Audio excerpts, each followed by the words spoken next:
viral, ¿no? Supernova viral de tipo DNA. Si ustedes revisan ahí, nucleoide, está en el citoplasma, consta de un ADN circular unido al despliegue de la membrana celular y sin proteínas o histonas. ¿No? Esa es una característica importante. Son organismos unicelulares procariotas. ¿No? Características importantes del citoplasma. También presentan gran cantidad de orgánulos intracitoplasmáticos. ¿Por qué? Para su aplicación y cumplir todas las funciones metabólicas necesitan de estas herramientas que tienen estas células, ¿no? Estas células procariotas. Presentan abundantes ribosomas. ¿Para qué? Para sintetizar sus propios componentes, tanto estructurales como no estructurales. Inclusiones intracitoplasmáticas pueden tener un retículo endoplástico, aparato de Golgi y demás, y pueden presentar plásmidos, ¿no? Que pueden ayudar como mecanismos de virulencia. Pueden presentar los mesosomas, que son ya mencionados, ¿no? De nuestros compañeros, que son invaginaciones de la membrana celular. Ahí vienen inclusiones, los ribosomas, la membrana celular, ¿no? De naturaleza fosfolipoproteica con permeabilidad selectiva para el transporte de material, similar a lo de una célula eucariota. Pueden estar constituidos por una cápsula. No todas las bacterias tienen cápsula, ¿no? Hay algunas bacterias que sí tienen cápsulas, y la cápsula generalmente es un mecanismo muy importante que le otorga resistencia frente al medio interno en el que se encuentra, al hábitat, frente a la defensa, ¿no? De nuestro sistema inmunitario. Capa viscosa que rodea la pared celular, constituida por polisacáridos y escasos polipéptidos. Tienen actividad patógena y mecanismo importante de resistencia. Han mencionado, ¿no? Los flagelos, bilis, fimbrias, que le otorgan en general la movilidad a la bacteria. De todas estas estructuras bacterianas, ¿cuáles ustedes creen que son estructuras que sí o sí tienen que conformar una bacteria? ¿Cuáles creen ustedes serían los PAMs, los patrones asociados a agentes patógenos? Si recuerdan, los PAMs les había dicho que son estructuras vitales para la bacteria, vitales porque no se pueden deshacer de esa estructura, ¿no? Y gracias a los PAMs las células de respuesta inmunitaria pueden reconocerlos de manera fácil. ¿Cuáles? Para orientarles muy bien el ADN, son estructuras que deben tener todas las bacterias, sin excepción. La pared, la membrana, el mesosoma, núcleo, el nucleoide, sí. ¿Todas las bacterias tienen flagelo? No. Algo que tengan todas las bacterias. Hay también como una pared celular que causa unos poros, que es aparte de la pared, aparte de la cápside, además, tal vez te refieres a los vocales, no sé, tienen algunas bacterias, pero no es exclusiva de todas las bacterias. No, es que hay como ácido. En la gran positiva no hay como una membrana que es característica de una pared celular con unas estructuras específicas. Ya, pero todo esto conforma la pared bacteriana, independientemente de qué estructuras tenga o no, o los polisacáridos que tengan en mayor o menor medida. Sí, que la pared celular constituye un componente vital de una bacteria. Todas las bacterias tienen pared. Hay algunas estructuras que pueden tener algunas bacterias, no todas las bacterias, pero estas otras estructuras son estructuras que le dan mayor resistencia, pueden otorgarle mejores mecanismos de virulencia de la bacteria, ¿no? Como por ejemplo la cápsula. No tienen todas, pero las que tienen sí o sí para otorgar mejor resistencia y mayor capacidad de producir daño. Algunas producen toxinas que van a mejorar la acción de virulencia de las bacterias.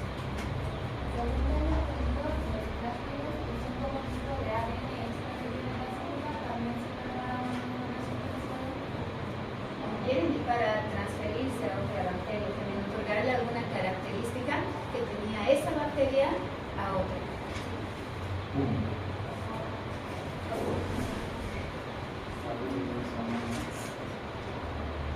Entonces no se olviden que ya habíamos hablado.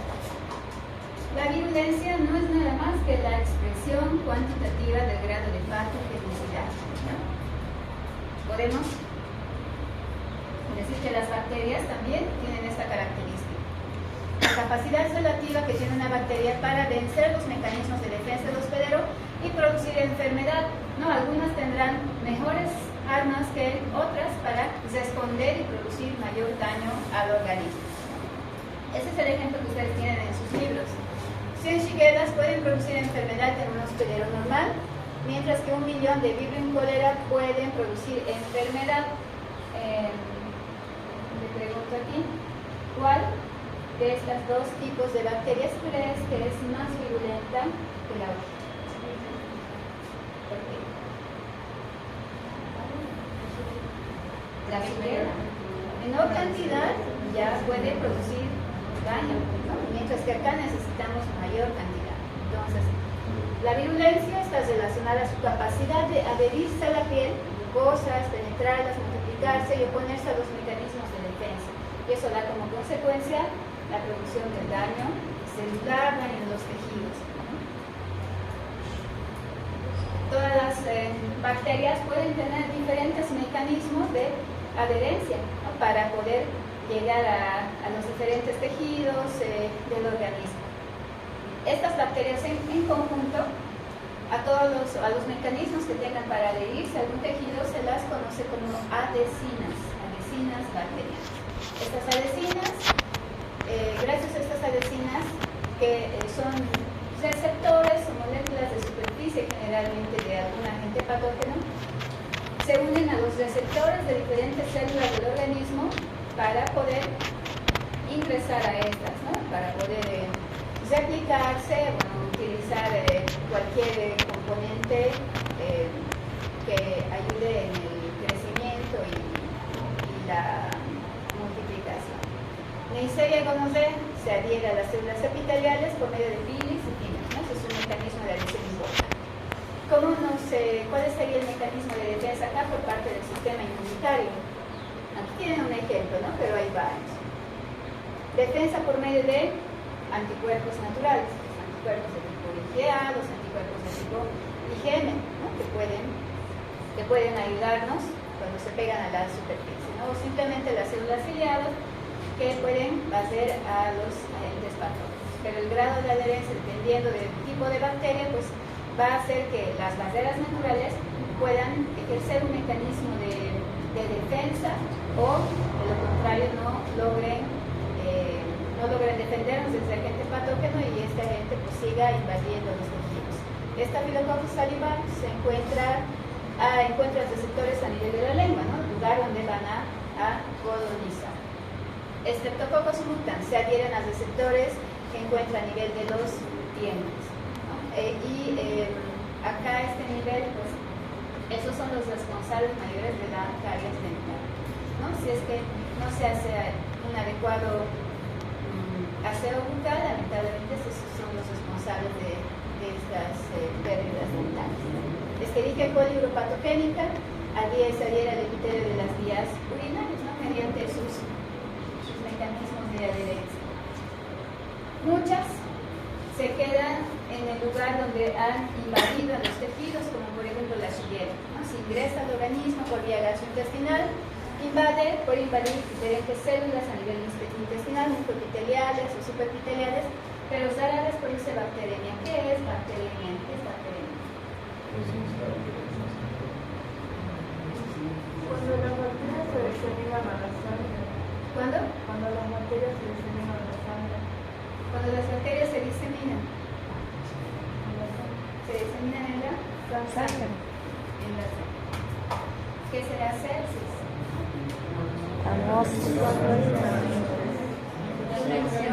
Es que está generalizada, es más cantidad, ¿no?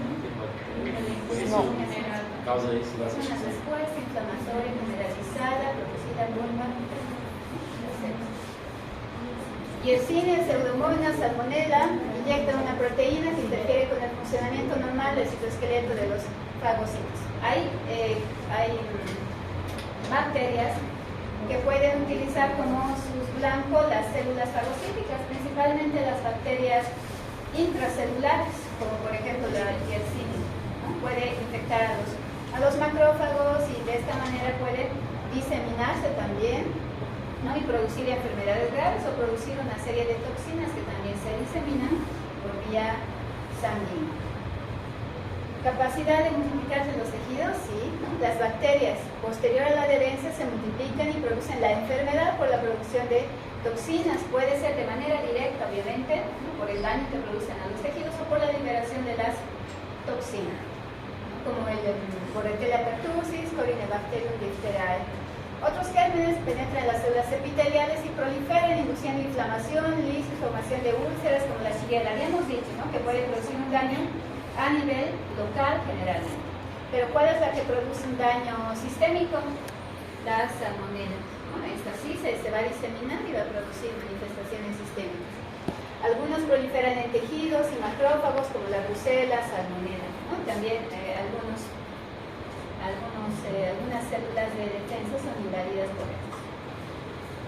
Las bacterias pueden llegar a formar biopelículas, ¿no? Si se utilizan algunos, no sé, artefactos invasivos, prótesis y demás, pueden adherirse a estas, formando una biopelícula que es bastante resistente, ¿no? Y eso hace que ni siquiera pues, antibióticos fuertes utilicemos y ya se hagan resistentes a estos. Algunas bacterias incrementan su actividad patogénica al agruparse sobre un sustrato como la fibronectina, un polímero sintético como el empleado en la construcción de catéteres, prótesis, marcapasos. Al formar una biopelícula se hacen más resistentes a los antibióticos, ¿no? Y pueden producir ya complicaciones muchísimo más serias, ¿no? Infecciones, enfermedades crónicas, enfermedades persistentes, ¿no? Tienen la capacidad de diseminarse por continuidad o por vía sanguínea a diferentes tejidos, ¿no? Este es el ejemplo de la diseminación por continuidad del gonococo. Producción de daño celular. Producción de toxinas. Liberación de mediadores que son lipo o proteolíticos por antígenos que desencadenan mecanismos inmunes nocivos para los tejidos. Si ustedes se acuerdan, habíamos hablado sobre dos mecanismos importantes que utilizan los agentes patógenos para producir daño en los tejidos. ¿Cuáles de estos tres ustedes creen que son mecanismos directos? Efectos patogénicos directos, relacionados en este caso a las bacterias. Toxinas, muy bien, son producidas directamente por la bacteria. ¿Qué más? Liberadores de mediadores que son lipo o proteolíticos.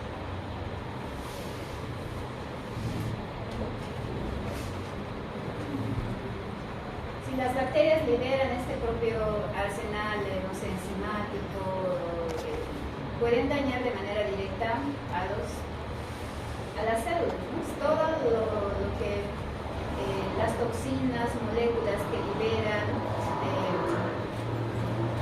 el daño directo que producen en las células, pues son efectos patogénicos directos. Por antígenos que desencadenan mecanismos inmunes nocivos para los tejidos. ¿A qué se refiere con eso? Este será un mecanismo directo, mecanismo indirecto.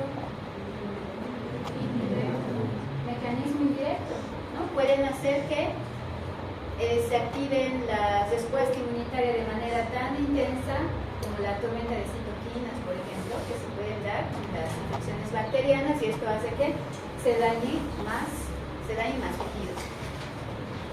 Endotoxinas o lipopolisacáridos con gérmenes gram negativos constituyen moléculas mediadoras de daño producida por estos gérmenes, ¿no? Componentes del lípido A, el principio tóxico, estimulando a macrófagos a producir la catequina, ¿no? Es un componente que, bueno, junto con el estímulo para la producción de interleucina 1, el factor de necrosis tumoral, pues hace que se den manifestaciones generales como la fiebre, la debilidad generalizada, ¿no? Y la pérdida del apetito en estos casos.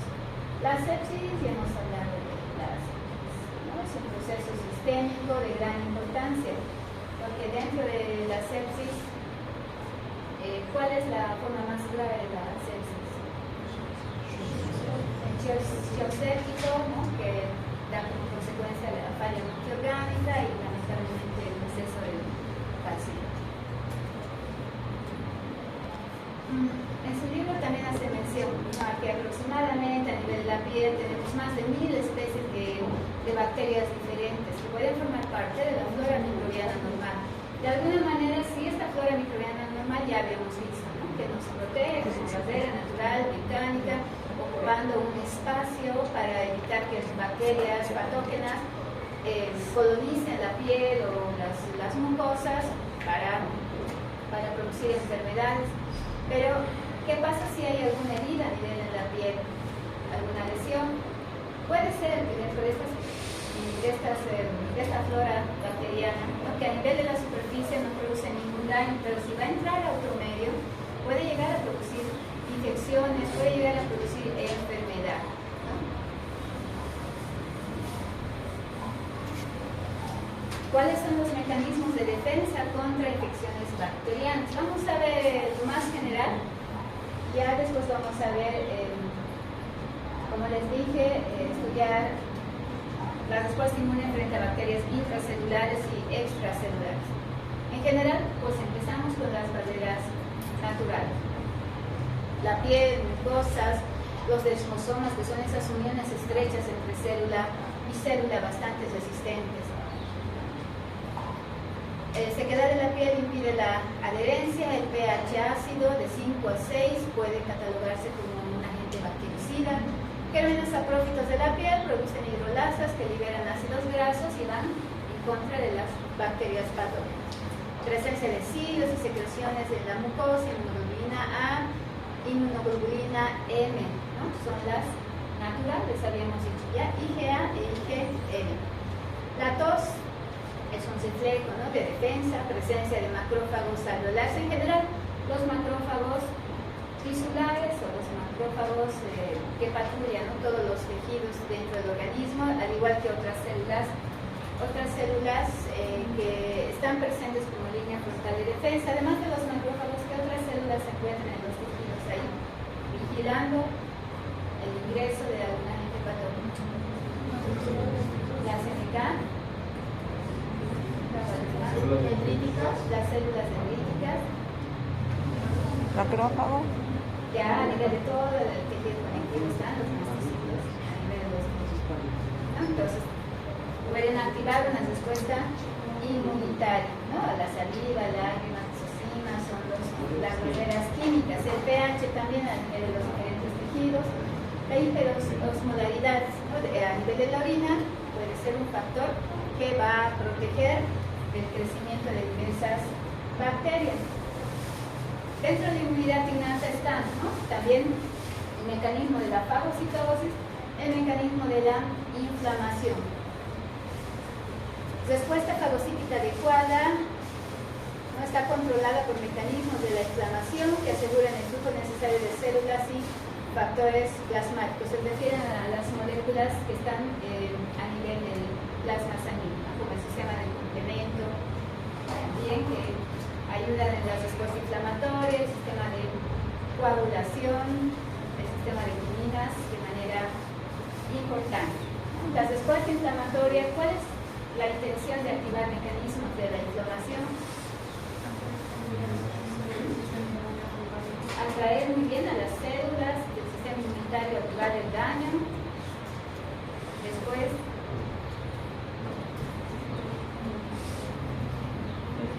obviamente, destruir al agente patógeno, ¿no?, que causa ese daño en los tejidos.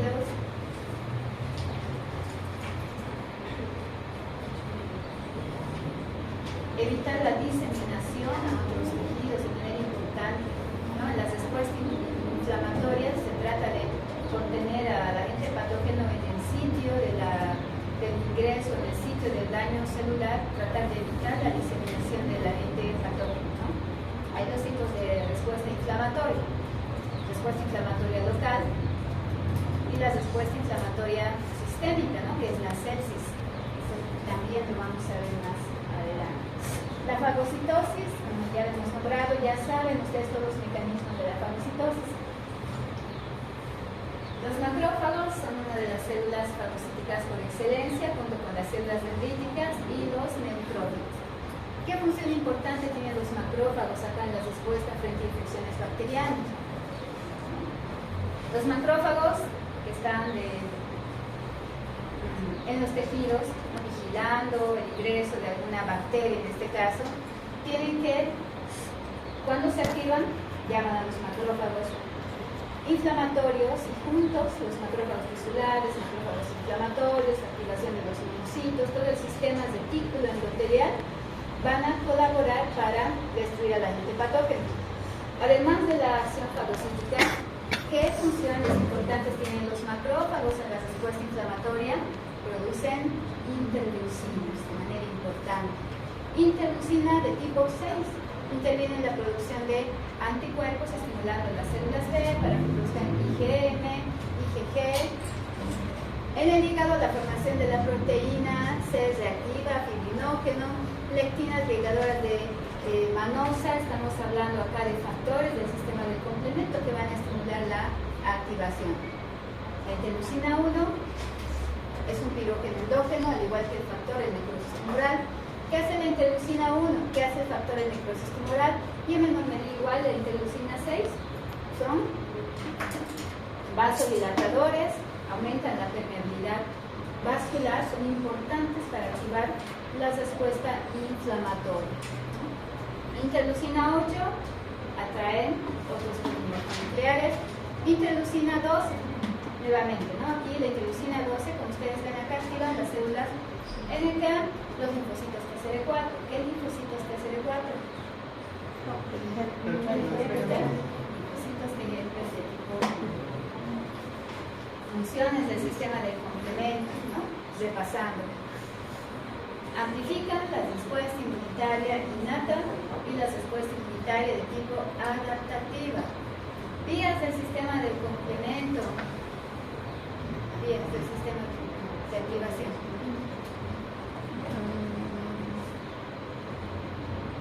No recuerdo. Vías de activación. La primera, la clásica. Vía clásica. Las tres, creo. La clásica, la alterna y la iniciativa. Y de las lectinas. ¿Qué componentes regula la fagocitosis o mejora la acción fagocítica? ¿Qué componente, qué factor del sistema de complemento mejora la acción fagocítica? ¿Qué componente? ¿Alguien sabe? ¿Sí? ¿No es C5? No,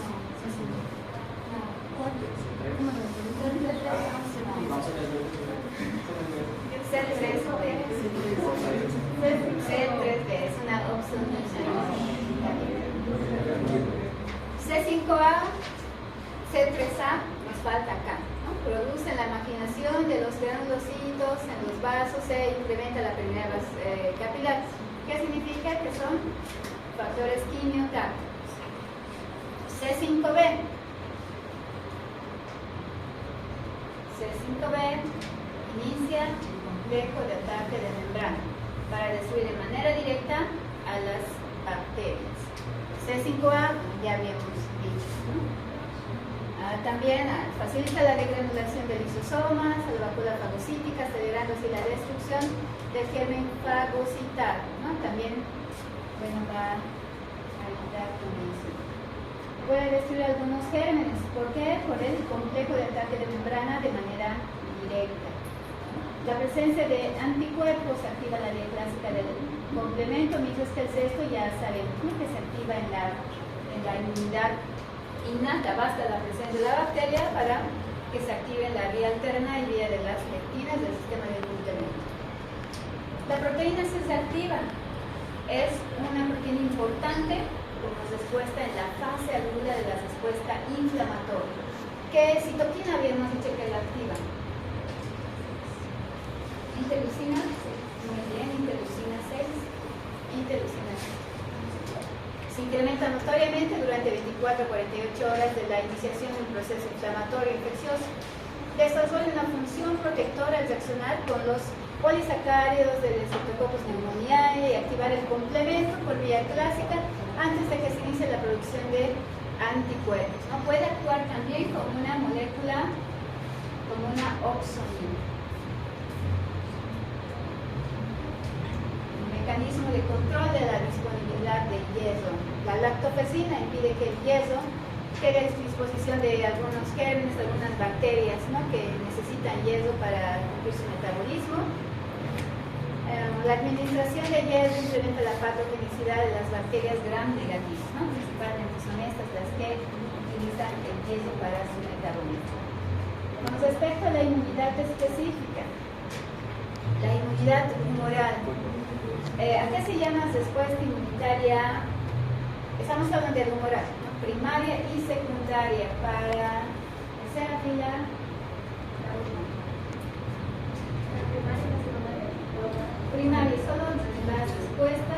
¿Qué características tiene la respuesta inmunitaria adaptativa primaria?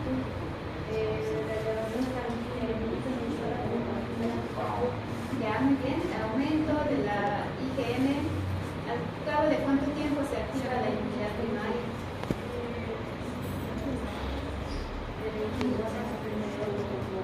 7. 17 a 14. Sí, 7 a 14. ya. Por ser la primera vez necesita un tiempo de aprendizaje. Okay. Prima la producción de anticuerpos de tipo IgM, ¿no? En relación a anticuerpos. Y la inmunidad secundaria, la inmunidad adaptativa secundaria, predominan los cuerpos de IgG, se activan cuando de campo 24 a 72 horas. Muy bien. Inmunidad celular está a predominio de dos líneas linfocitarias. ¿Cuáles son?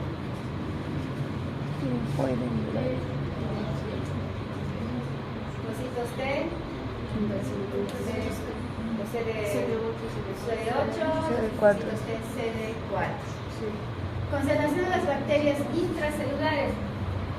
¿Cuál es la mejor respuesta? La inmunidad celular, la inmunidad humoral. Celular. La celular es más importante, ¿no? Bacterias extracelulares, la humoral.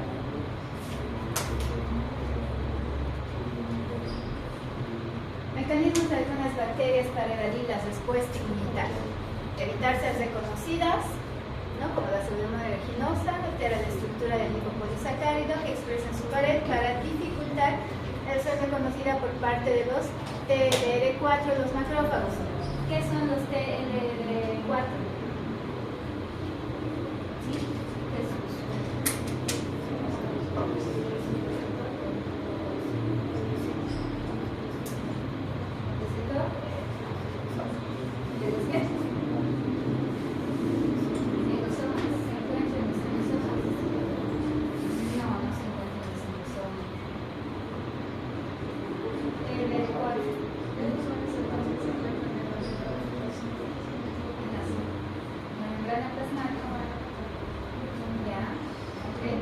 ¿Qué se conocen los receptores TLR4 para?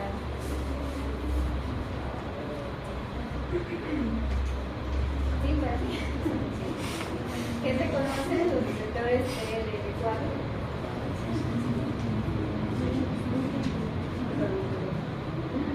¿Qué antígenos? ¿Qué antígenos?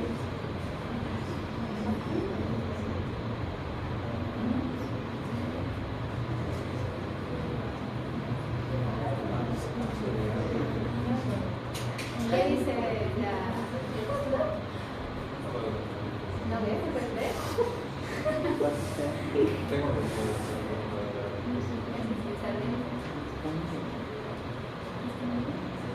¿Qué se conoce de Los macrófagos.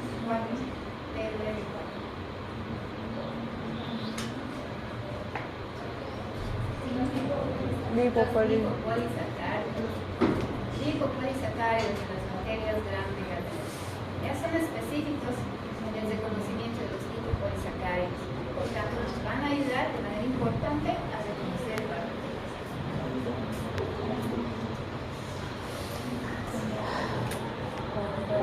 El inmunitario puede defendernos frente a bacterias intracelulares. Necesitamos conocer las características más importantes en general de estas. Entonces vamos a empezar revisando cuáles son las características generales importantes que destacan en las bacterias intracelulares. Las bacterias intracelulares tienen células específicas por las cuales tienen tropismo celular. ¿Ya? Entonces afectan a especies específicas de seres vivos y dentro de estos obviamente, ¿no?, a diferentes células. ¿Por qué decimos que son intracelulares? Ingresan dentro del virus la célula, las células infectadas ingresan dentro, atraviesan lo que es la membrana citoplasmática de la célula infectada. ¿Ya? Y es el lugar donde se replican las bacterias intracelulares. Es el lugar donde se replican. Necesitan células específicas para infectar. El patógeno está adaptado para coexistir con el huésped enfermo. ¿Qué significa? Que las bacterias intracelulares, ¿se acuerdan que les había mostrado con relación a los virus la capacidad de adaptación? ¿No? Si es una adaptación muy buena, intermedia y adaptación mala. Mientras mejor se adapten las células, van a hacer que permanezcan por mucho tiempo en la célula infectada.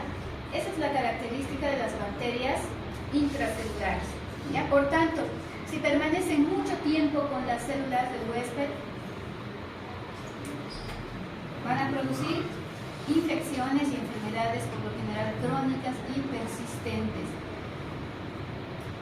Vías de entrada, pues pueden tener diferentes mecanismos de ingreso, ¿no? Por lo general, la rickettsiosis se transmite a través de arañazos, a través de mordeduras.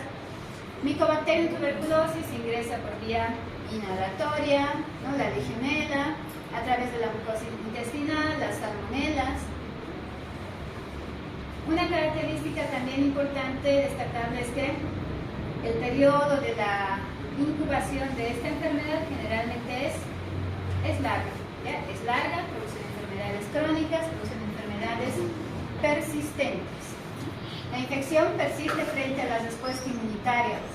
Si decimos que persiste frente a la respuesta inmunitaria, entonces podemos entender que las bacterias intracelulares tienen diversos mecanismos de evasión de la respuesta inmunitaria. Tienen capacidad para sobrevivir y multiplicarse en el interior de las células blancas. Por lo general, si ustedes se fijan, bacterias intracelulares, ¿cuáles son las células blancas? Los fagocitos, las células de respuesta inmunitaria. Las infecciones que suelen causar son crónicas gracias a mecanismos de escape que han desarrollado y a la protección que les supone la localización intracelular.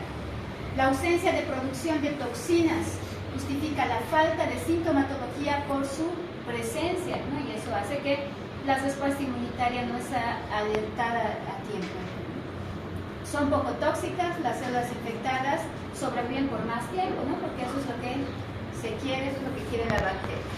El sistema inmunitario puede abordar la infección antes de que produzca la enfermedad o eliminarla completamente, pero lo más frecuente con respecto a esto es que las bacterias, ¿no?, se produzcan infecciones crónicas por un equilibrio entre la proliferación del patógeno y su eliminación.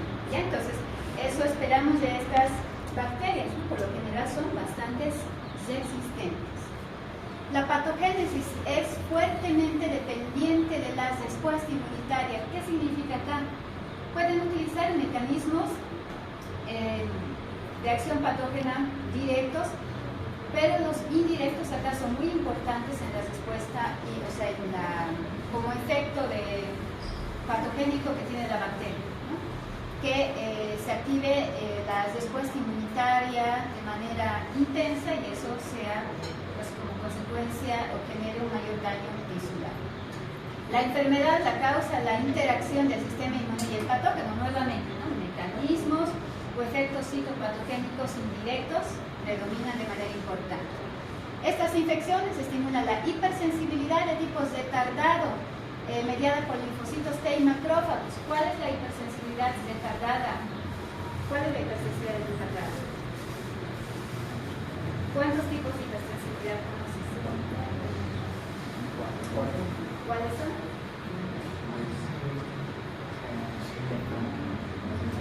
¿Cuáles son? ¿Sí?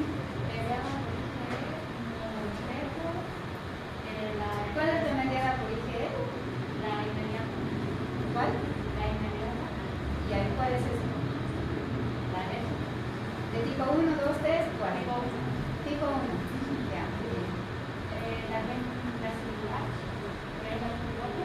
La de tipo 4 es la hipersensibilidad retardada, ¿ya? De tipo 4, tipo celular. Y si hablamos acá de linfocitos T, están los linfocitos T helper de tipo 1 y linfocitos T citotóxicos o CD8, así como los macrófagos.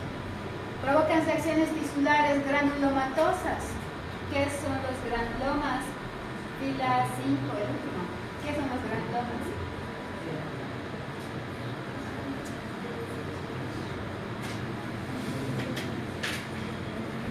La capacidad de aislar al agente patógeno, ¿ya? Son neoformaciones tumorales o conocidos como los órganos linfoides terciarios. Se manifiestan en respuestas inflamatorias crónicas. Por lo general, estas bacterias producen infecciones, enfermedades crónicas y persistentes, ¿no? Por tanto, es de esperarse que se encuentren estos granulomas. Son inaccesibles a los anticuerpos, obviamente, porque están en su mayoría situados dentro de las células. Buscan la fagocitosis. ¿Por qué buscan la fagocitosis?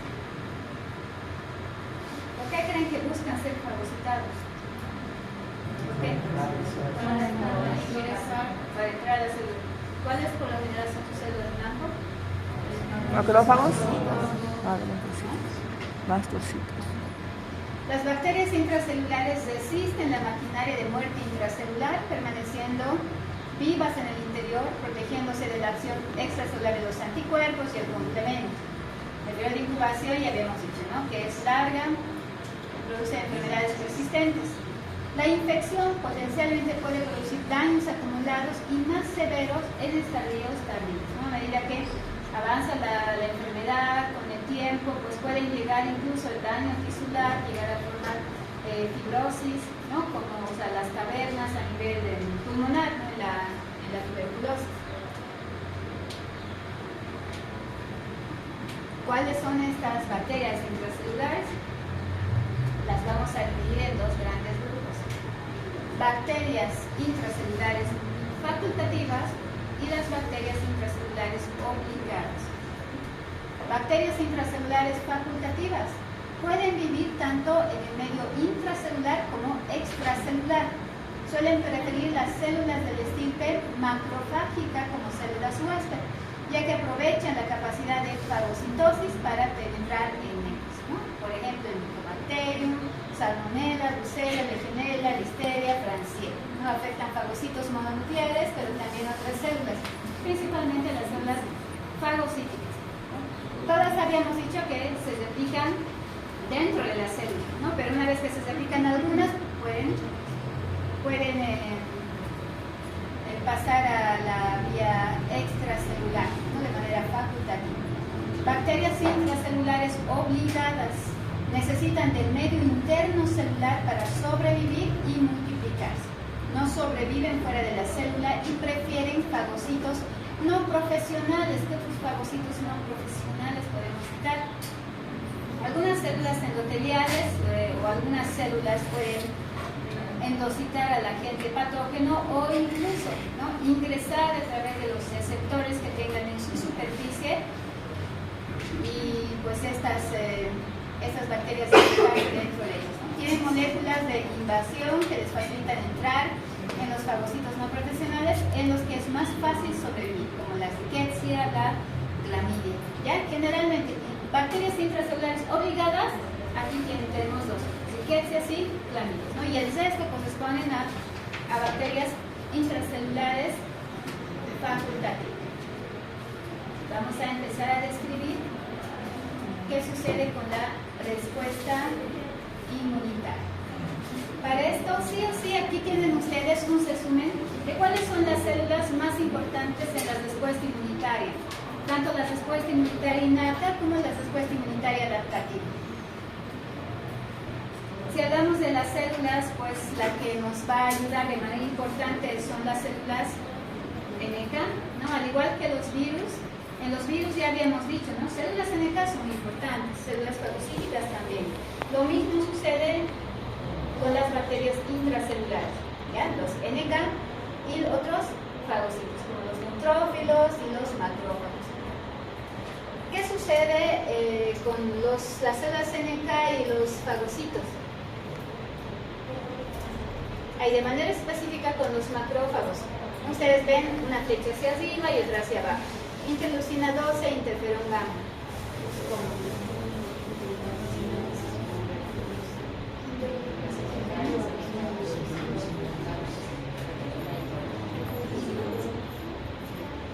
Por eso en la respuesta inmunitaria sí es importante la activación de ambas, ¿no? Y la activación de una activa a la otra, ¿no? Y viceversa. Es un mecanismo de retroalimentación positiva. Si se activan las células NK, ¿cómo se activan las células NK? Aparte de la interleucina 12. Ayer hemos visto, cuando hablamos de respuesta frente a virus, cómo se activan las células NK.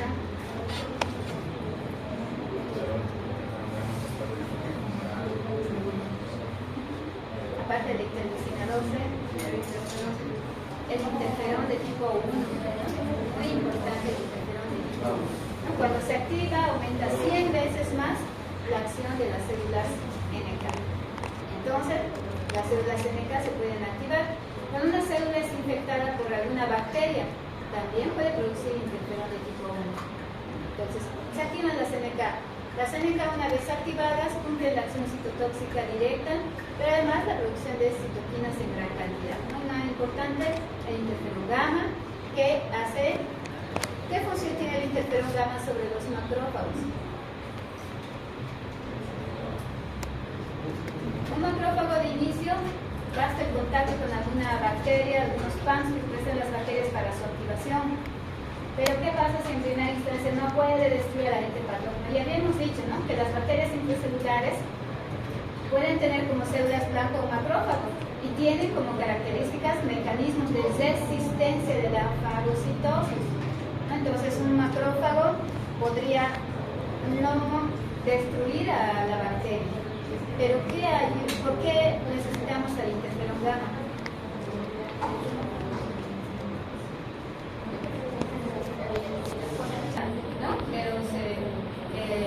De todas las enzimas fagocíticas que tienen estas para poder destruir a una bacteria que de inicio por su cuenta no pudo destruirse. Entonces, no se olviden, esas son las células de la inmunidad innata.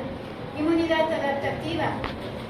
¿Cuáles células ahí están representadas?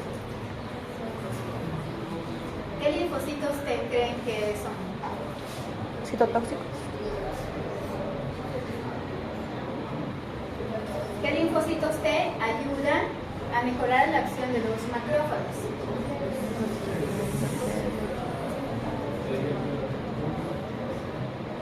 Que se activan ante la presencia de algún agente patógeno intracelular. ¿Cuánto? T helper de tipo 1. T helper de tipo 1. ¿Qué otro linfocito T estimula a los neutrófilos para que mejore la acción fagocítica, aparte del T helper de tipo 1? 9, Sí, sí. el de tipo 9, el de tipo 9, el de tipo 2 están relacionados a las respuestas alérgicas, el mitos. Sí, sí. Muy bien, tipocito T es el 17. Empieza la introducción del 17 que va a estimular la activación de neutrófilos en primer lugar y también de macrófagos. ¿Ya? Pero además de esto, ¿qué otro linfocito T? Aparte de los linfocitos TCD4. Habíamos dicho que esos dos son importantes en la respuesta inmunitaria frente a bacterias intracelulares. T helper tipo 1, T helper 17. 2 CD8, los citotóxicos importantes en la defensa frente a bacterias intracelulares. Pueden estimular, sí, la activación de la inmunidad humoral. Habíamos dicho, ¿no?, que no todas las bacterias están fuera, hay unas que son facultativas, entonces también necesitamos activar la inmunidad humoral. La respuesta inmunitaria conlleva varios estadios para la activación. Vamos a empezar a ver desde el ingreso de una bacteria intracelular cómo se desarrolla la inmunidad innata y cómo se desarrolla la inmunidad adaptativa. Para la siguiente clase tienen como tarea revisar receptores de reconocimiento de patrones. Por si acaso voy a abrir un foro en la plataforma para que ustedes hagan sus comentarios, ¿ya? Receptores de reconocimiento de patrones que nos ayudan en el reconocimiento de bacterias intracelulares. ¿Ya? Entonces, ustedes pueden hacer mención a los receptores, características de los receptores, qué receptores reconocen qué. Hay receptores celulares, receptores solubles, ustedes pueden hacer mención. ¿Ya? A medida que vayan participando, por si acaso, no pueden decir lo mismo que su compañero anterior. Entonces, si inician con el foro, muchísimo mejor. ¿Ya? Quedamos hasta aquí. No se olviden, para la siguiente semana ya van a subir a la plataforma su organizador gráfico de respuesta inmunitaria frente a infecciones, generalidades y frente a la respuesta viral. Para la siguiente